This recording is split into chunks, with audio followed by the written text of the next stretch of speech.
Okay, this is going to be a recap of the 2015-2016 NBA basketball season. Just a historical, magical, feel-good night last night in the NBA. We had history being made with the Golden State Warriors and Kobe Bryant's last game. Let me start with Kobe. Even though Golden State got the 73rd victory, Kobe definitely stole the show last night. That was the more exciting game, the more entertaining performance. He just went out with a bang. This has been a nightmare for Kobe fans to see what this year came to with all the injuries.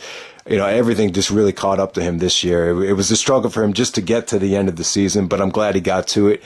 And he just left it all on the line last night. He just put on a show. He needed 50 shots to get 60 points, but hey, it was fun to watch. It's remarkable that someone could be that banged up and that, broken down and still, just go out there in their last game and just give it their all. And it was inspiring. I think it really made everyone feel good, feel inspired. It was, a hell of a way to end an NBA career. It's incredible, too, because not a lot of people can say that they were able to give this kind of effort on their very last game.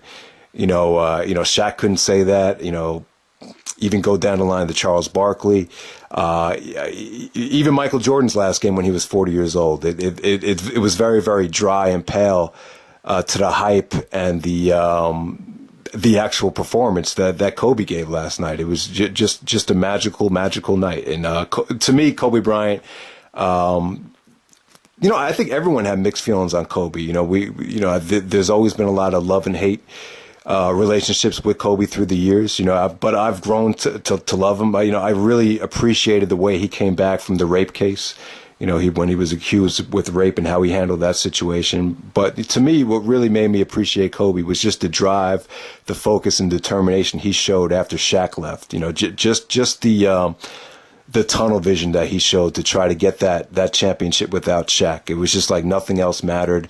And, just like hearing him in the press conferences, just the focus, just his drive. I mean, he really was a lot like Michael Jordan, obviously. You're probably the closest thing to Michael Jordan. And I will say that, Jordan did some things better than Kobe, but I think Kobe probably did some things better than Jordan. And he's just had such a remarkable run. He didn't tie Jordan with the 6 championships, but he came damn close. And it's a shame because, if that Mike D'Antoni situation never happened with him running Kobe into the ground in that last season with Dwight Howard, who knows? Couple changes here, couple changes there. Maybe if the Chris Paul trade went through, maybe Kobe would have had a 6th championship. But just an unbelievable career.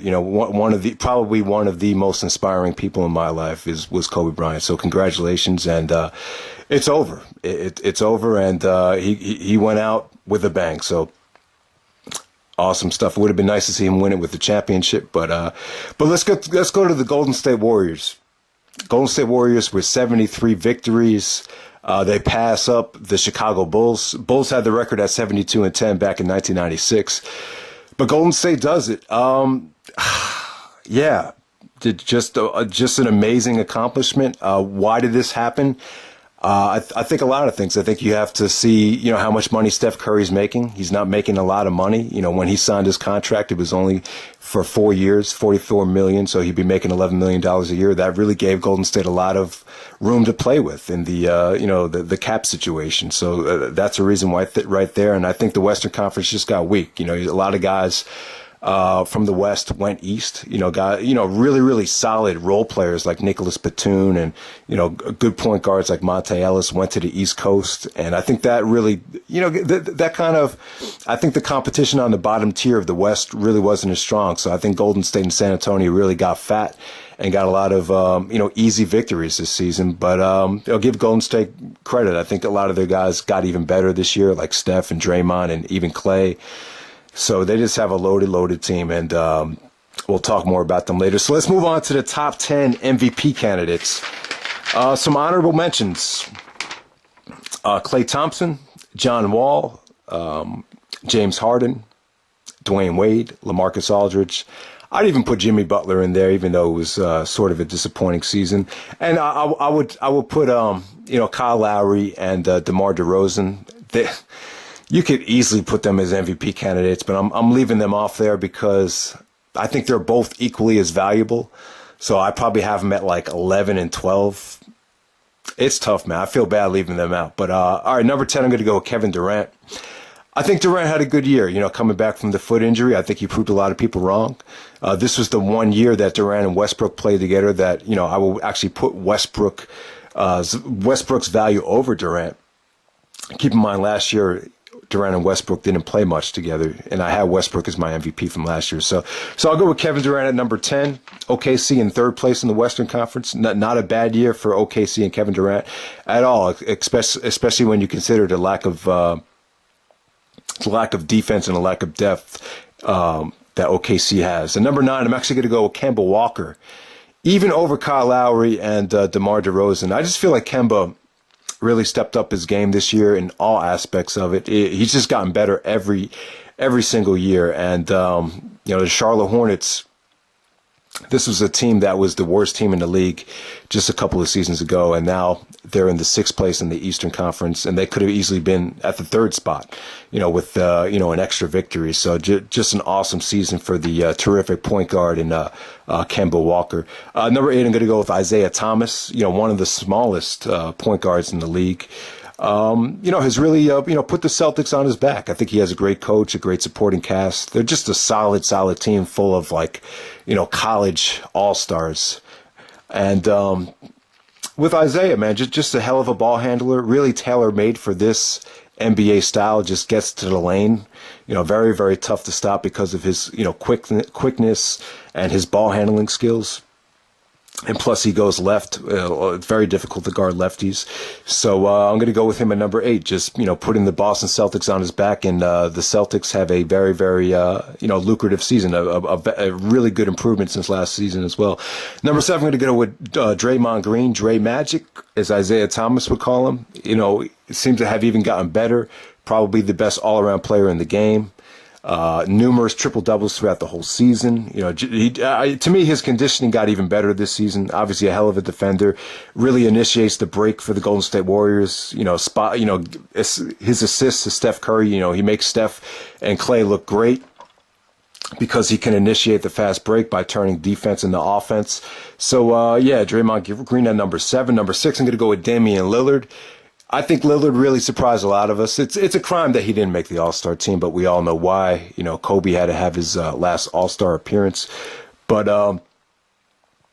Damian Lillard is, I really can't say that he got even better since last season, but it's just a hell of an accomplishment that he could kind of keep Portland where they are in the West with losing Wes Matthews, Nicholas Batum, and LaMarcus Aldridge, and the best player on the Portland Trailblazers still has the Portland Trailblazers in the same spot that they were last year. So it's unbelievable. Number 5, I'm going to go with Chris Paul. Obviously, Chris Paul had a hell of a season because of the injury to Blake Griffin. Really had to carry the load and carry the Clippers on his back once again. Chris Paul has just been a solid MVP candidate, a top 5 MVP candidate for the last 10 years. So that's a hell of an accomplishment as well. Number 4, I'm going to go with Russell Westbrook. To me, Westbrook didn't have as dominating of a season as he had last year. With Durant being out the whole year, he really had to carry the load big time. Still amazing with the triple doubles. He actually had more triple doubles this season than last season, I believe. So that's a hell of an accomplishment. But to me, OKC just he has to carry a big load. Him and Durant have to just carry so much of the burden.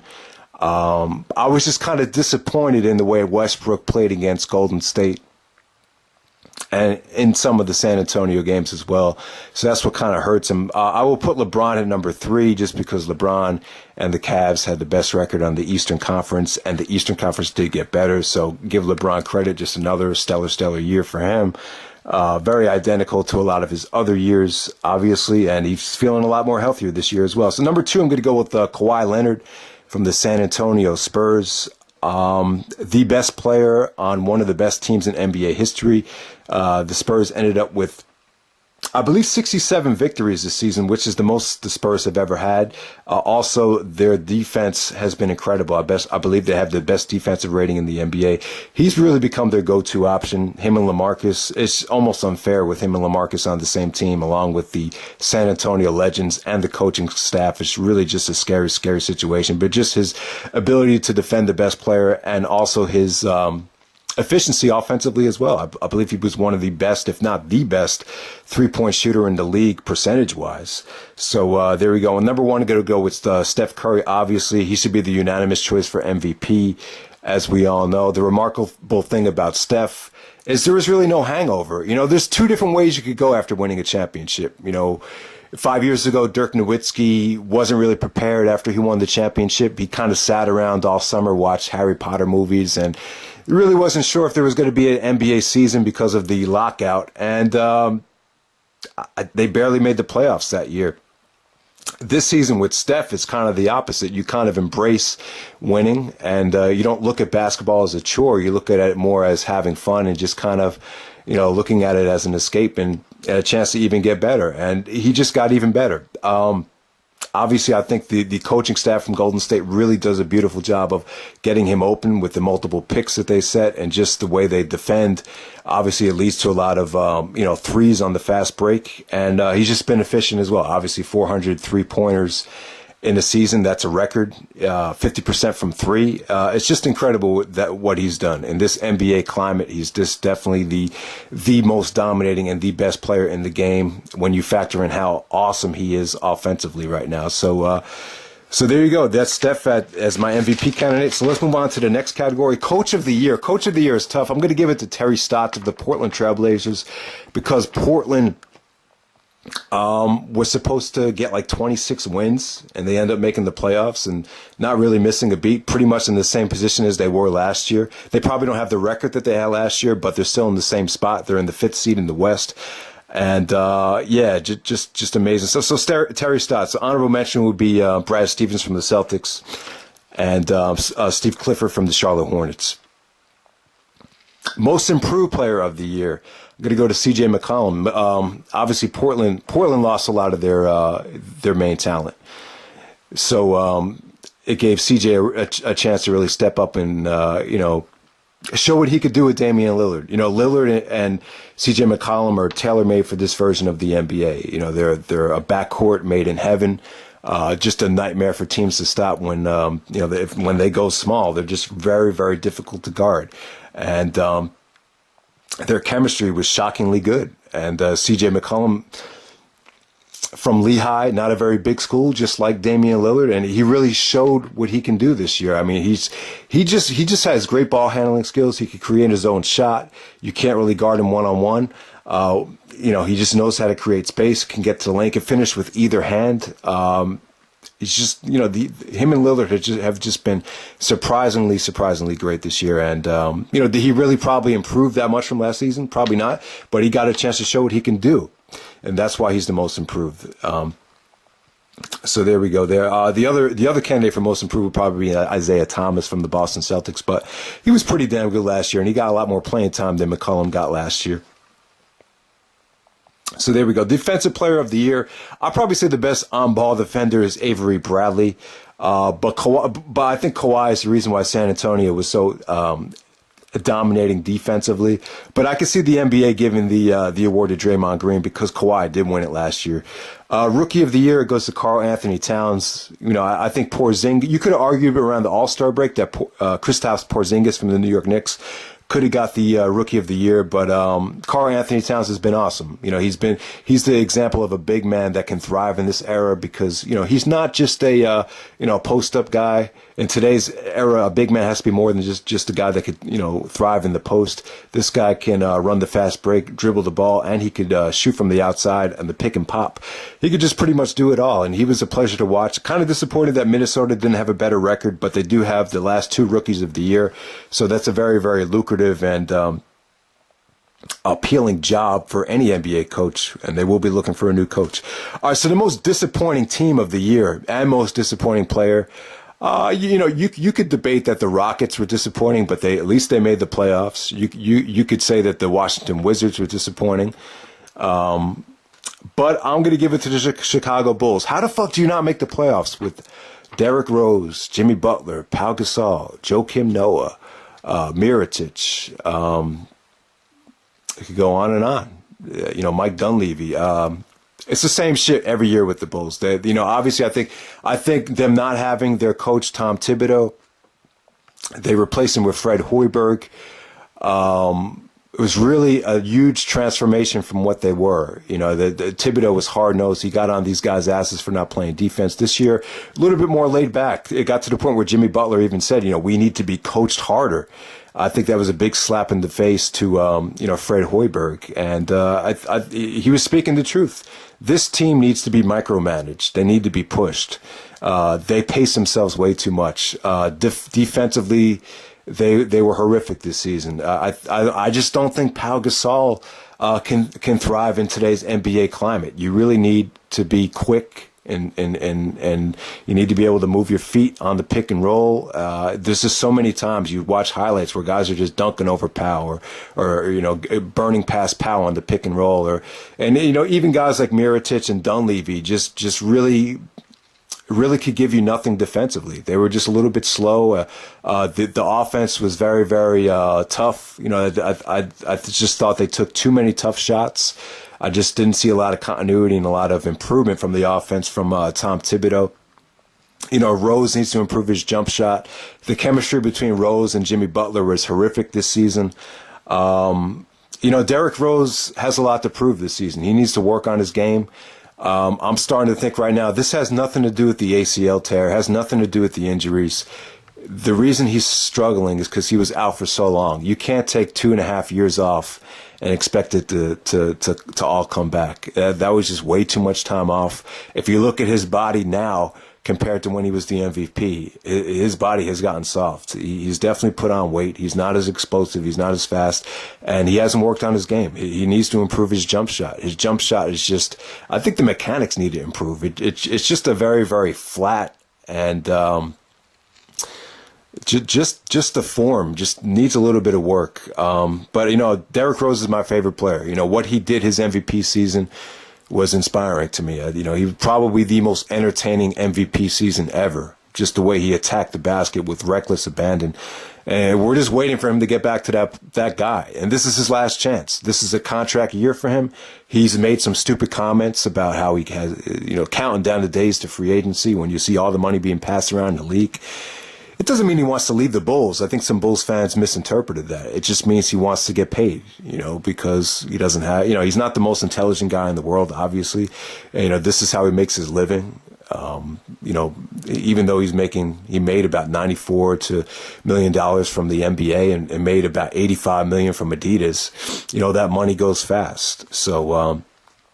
So you do understand it, but it's a shame because I think if you could pair Jimmy Butler from this season with D Rose, the MVP, there's no reason why they shouldn't be the best backcourt in the league.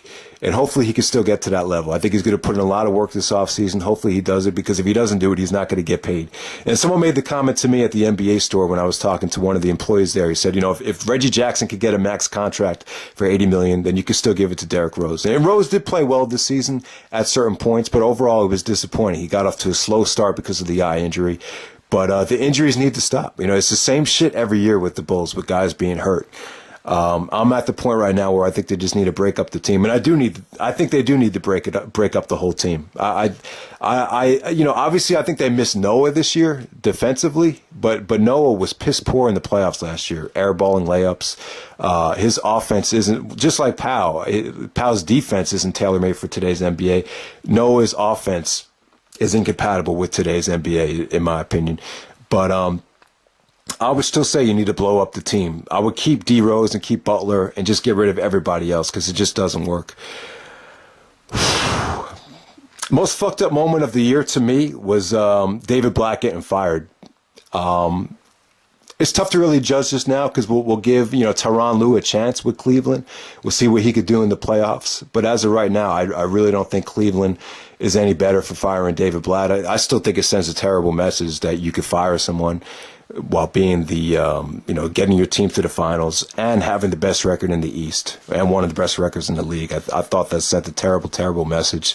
They are playing a little bit more up tempo. Kevin Love is a little bit more involved now, but I think there's certain things that they probably did better under Blatt that might help them against certain other teams. But that just shows you how Golden State Warriors are ruining lives and ruining careers, just because he solely got fired off of that Golden State loss. And you could make the argument that LeBron was trying to get him fired after they lost to Golden State on Christmas as well. If you look at the game against Portland, when he kind of gave up on some of the plays in that game. All right, and Sixth Man of the Year. Sixth Man of the Year is a tough one. It's hard to really keep track of who comes off the bench for every team, but Andre Iguodala is probably going to win this award, obviously. The playoff, really quickly, the playoff picture this year. Let's go through the playoffs. We have Eastern Conference. We have the Cleveland Cavaliers and the Detroit Pistons, 1 versus 8. I think Cleveland's going to take that. Number 4, number 5. You have the Atlanta Hawks and the Boston Celtics. This is going to be a tough series. These series in the East are going to be a little bit more competitive than the West. I see Atlanta taking this series, but I think it would be a really, really good contested series. You have two solid teams right there. I think Atlanta's a little bit better than they were last year. I think they're playing better. 2 versus 7. You have Toronto Raptors and the Indiana Pacers. I think Paul George and Monte Ellis are a hell of a backcourt. You could actually argue that they're better than Lowry and DeRozan, but this is huge for the Raptors. If they don't win the series, it'd be huge, very, very disappointing. I'm hoping that Paul Pierce was just bad luck for them. The last couple of years, Paul Pierce kind of single-handedly kept them from getting out of the first round with some dominating performances in Toronto. But this year, Paul Pierce is not there. I think this is the year Toronto finally gets by. This is a contract year for DeRozan. If DeRozan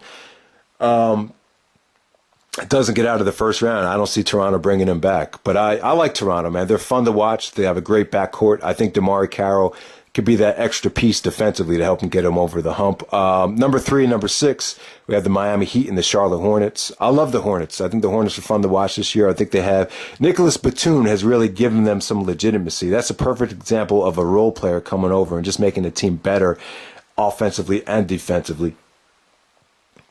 But I like Miami. I think this Miami team is playing good without Bosh. I think Bosh's injury has opened things up for Dragic. They're moving faster now. They're shooting better from 3. I just think their team has been playing so good without Bosh that they're more kind of adaptable for what the NBA needs right now. So overall in the East, I like Miami and Cleveland in the Eastern Conference Finals, and I would actually go with Miami. I like Miami. I think Wade has had a great bounce back year. He's hungry. He's playing for money. He's playing for financial stability. I just love their supporting cast with Winslow coming off the bench. Hassan Whiteside is playing for a huge contract. So I think they're hungry. I think Pat Riley wants his revenge on LeBron James. I don't like Cleveland with Kevin Love. I think Love is going to cause some matchup problems for Cleveland defensively. It's really, really tough to have him out there. He doesn't have a lot of playoff experience. I don't like Kyrie Irving and LeBron's chemistry. I much rather prefer LeBron to have the ball in his hands and Kyrie being more of a 2-guard. J.R. Smith is hot and cold. I think if J.R. is hot, it's going to be tough to defeat Cleveland. I think J.R. Smith is really the big X factor for the Cleveland Cavaliers, but he's so inconsistent that you just can't trust him. I like Miami to win this series. I'm sick of seeing LeBron in the finals. I'm really tired of hearing about LeBron's legacy and the finals losses. And I don't know. I just think Miami and Golden State will make for a much better NBA Finals. So let's move on to the West. First matchup, you have Golden State and the Houston Rockets. That's a rematch of last year's Western Conference Finals. And I think this would be a great series. I think Harden's been playing a lot better as years went on. Houston's had a really disappointing series, but I think they'll put on a better effort here than they did in the Western Conference Finals last year. I really think they will, but they're not going to win the series though. All right, so 4 versus 5. You have the Clippers and the Portland Trailblazers. Everyone's saying the Clippers are going to dominate the series, but I think Blake is going to be a little bit too rusty. I don't think he got enough games under him. I really think they're going to blow the Clippers up after this series. I think that's pretty much it. I wouldn't doubt Chris Paul. I think Paul's going to have an excellent series, but I think Lillard and McCollum will be too much for the Clippers to handle. I know the Clippers have had their way with Portland in the regular season, But Lillard had a terrible playoffs last year against Memphis, and I really think he's going to bounce back. You know, he showed signs of brilliance this season. I think Portland has a good chance against Golden State. I think their team is just made for Golden State because they play really, really small. Their bigs don't get in the way, and they don't really have any defensive, liabilities. And the ball just moves so well with Portland. I just like their offense even more than OKC. So I think Lillard and McCollum will come up big and, even give Golden State a run for their money. Personally, I would love to see either Oklahoma City or Portland in the finals. Those are the two teams that I'm rooting for. But if I were to put my money on it, I would say Golden State does get back to the NBA Finals. All right, so 2 versus 7, San Antonio over Memphis. Memphis is missing too many guys. Marc Gasol, Conley, they're missing their 2 best players. So San Antonio easily win that series. 3 versus 6, OKC going up against Oklahoma City Thunder going up against the Dallas Mavericks. Dallas had a good season. I like what they've done. I like some of the supporting guys that have stepped up. I think Dirk has played well, but they just don't have enough athleticism and enough firepower to handle Westbrook and Durant or any of the other upper echelon teams in the West. So OKC and San Antonio, I think it'll be a hell of a series. I don't like either team, though, against Golden State. I just think OKC defensively has had a nightmare of a year. I just think they're missing a lot offensively as well. Other than Westbrook and Durant, they've really had a tough time finding that third scoring option. It's got to be Dion Waiters if it's going to be one guy, but I just don't trust him. I just think he's one of those guys that's kind of like a Lance Stevenson, just in a J.R. Smith, just very, very sporadic, and you can't put a lot of trust in him. San Antonio Spurs, I think they've had an awesome year. I really think they're a tough burden to handle. They really feel like an all-star team with Kawhi and LaMarcus, and when you combine it with Duncan and the experience and the role players and the system, it really is scary to go up against. I think what's going to hurt them is Tony Parker. I just don't think Tony Parker is going to be as dominant as he was in the past. I really feel like he's what makes them go. He needs to play, not great, but really, really good. He needs to play better than what he's played over the last couple of years in the playoffs. I really feel like he needs to get into the teeth of the defense and really set guys up. I just don't know if he could do that at this point. And also some of their other supporting players like Patty Mills and Danny Green aren't shooting the ball as well as they were in the past. So I definitely see Golden State getting back to the finals. Golden State and Miami. If Golden State goes up against Cleveland with Kevin Love and Kyrie, I think Golden State will annihilate them. I don't think that'll be much of it. I think Golden State and Miami would be a much better series. And the X factor is Winslow. If Winslow can, just play a little bit better offensively and incorporate that with his defense, he could really be an X factor coming off the bench. And with Joe Johnson as well, the reason they've gotten so much better, Joe Johnson has really played great. Because, I think that's really opened things up for Dragic to have, Bosh not being there. Joe Johnson is another guy on the wing, really stretches the floor out. And then Wade and Dragic have played supremely well since Bosh just went down. And so I like Miami. I really like Miami. I think they have a lot to prove. I love to see them in the finals again against Golden State. So let me know what you guys think. Hopefully you enjoyed the season, and take care.